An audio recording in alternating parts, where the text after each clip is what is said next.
PM મોદીની સોનું ન ખરીદવાની અપીલ બાદ હવે સોનું ચાંદી ખરીદનારા લોકો માટે આ મોટા સમાચાર છે। સોના ચાંદીની કિંમતોમાં હવે જબરજસ્ત ઉછાળો આવી ગયો છે, કેમ કે સરકારે સોના ચાંદી પર ઇમ્પોર્ટ ડ્યુટી જે પહેલા ફક્ત 6% હતી તે વધારીને 15% કરી દીધી છે। ત્યારે સમજીશું આ વિડીયોમાં કે શા માટે સરકારે આ નિર્ણય લીધો છે, આ નિર્ણય બાદ હવે નવા ભાવ શું રહેશે અને સાથે જ આ નિર્ણયની કેવી અસર જોવા મળશે। નમસ્કાર, નિર્ભય ન્યૂઝમાં આપની સાથે હું મયુરી।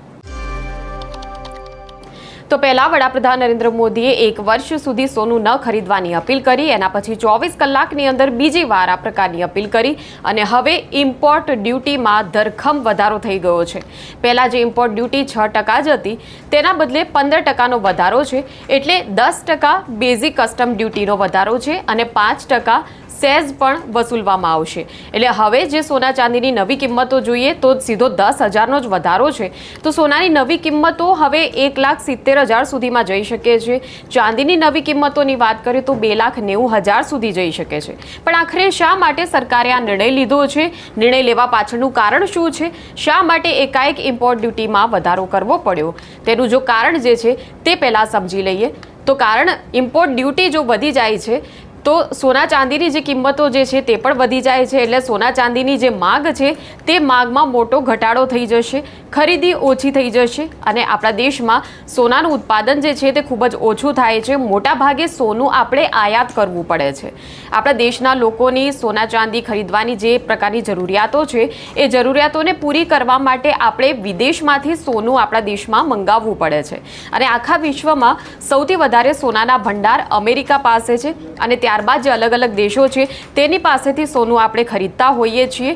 પરંતુ સોનું ખરીદ્યા બાદ ફરજિયાતપણે તેની જે ચૂકવણી છે તે આપણે ડોલરમાં કરવાની છે, એટલે અમેરિકાના અર્થતંત્રનું જે ચલણ જે છે ડોલર, તેમાં આપણે ફરજિયાત પેમેન્ટ કરવાનું છે, જેથી ત્યાંનું જે અર્થતંત્ર છે તે મજબૂત બને છે। આપણું જે અર્થતંત્ર છે, આપણી જે આર્થિક સ્થિતિ છે તેને અસર પડે છે। ડોલરમાં જ્યારે પેમેન્ટ થાય એટલે રૂપિયો તૂટે અને આપણા દેશની જે આર્થિક સ્થિતિ છે તેના પર સ્વાભાવિક છે તેની અસર થવાની છે। અને હાલમાં અમેરિકા અને ઈરાન વચ્ચે જે યુદ્ધ ચાલી રહ્યું છે, આ યુદ્ધમાં હજુ સુધી કોઈ સમજૂતી થઈ નથી, બંને દેશો વચ્ચે વાટાઘાટો સતત ચાલી રહી છે। પરંતુ હવે આ યુદ્ધ આગળ કેટલું લંબાશે, કેટલા મહિનાઓ સુધી આ પ્રકારની યુદ્ધની સ્થિતિ રહેશે વિશ્વભરમાં, તેને લઈને કોઈ હજુ સુધી વિગતો મળી નથી, જેને લીધે ભારત પાસે હાલ જે ડોલરનો ભંડાર છે, જે વિદેશી હુંડિયામણ છે, તેમાં જો કે સતત ઘટાડો થઈ રહ્યો છે, કેમ કે યુદ્ધની સ્થિતિ છે સતત અને હોર્મુઝ સ્ટ્રેટ એ બંધ છે।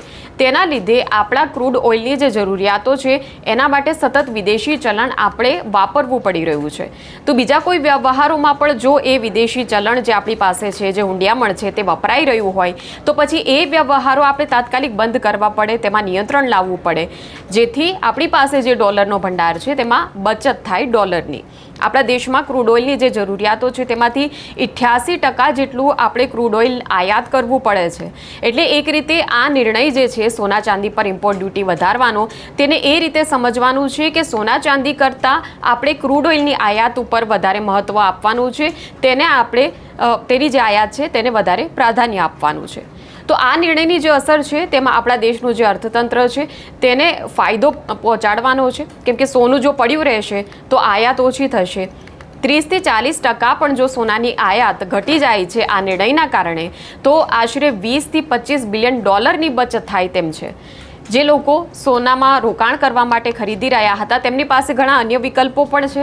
ગોલ્ડ ઇટીએફના વિકલ્પો છે, ડિજિટલ ગોલ્ડ પરચેસ કરવાના જે વિકલ્પો છે તે વિકલ્પો અપનાવી શકાય છે। આ સિવાય જે લોકો ઘણા એવા પણ હોય કે જેમના ઘરે પ્રસંગ હશે, એવા લોકો પણ હોય કે જેમને અત્યારે સોનું ખરીદવું જ પડે એમ છે, તેમની પાસે એક એવો વિકલ્પ છે કે જે ઘરમાં જૂનું સોનું રાખ્યું હોય તેને જ નજીક જે જ્વેલર્સની દુકાન આવેલી છે ત્યાં જઈને એક્સચેન્જ કરવું અને તેમાંથી જરૂરિયાતો પૂરી કરવી। પરંતુ હાલ આપણા દેશની જે અર્થતંત્રની સ્થિતિ છે એ સ્થિતિને મજબૂત રાખવા માટે આ પ્રકારના નિર્ણય લેવાની સરકારની આ આવશ્યકતા છે।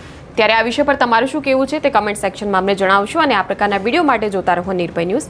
અમારી ચેનલને લાઇક, શેર અને સબસ્ક્રાઇબ કરવાનું ભૂલશો નહીં। નમસ્કાર।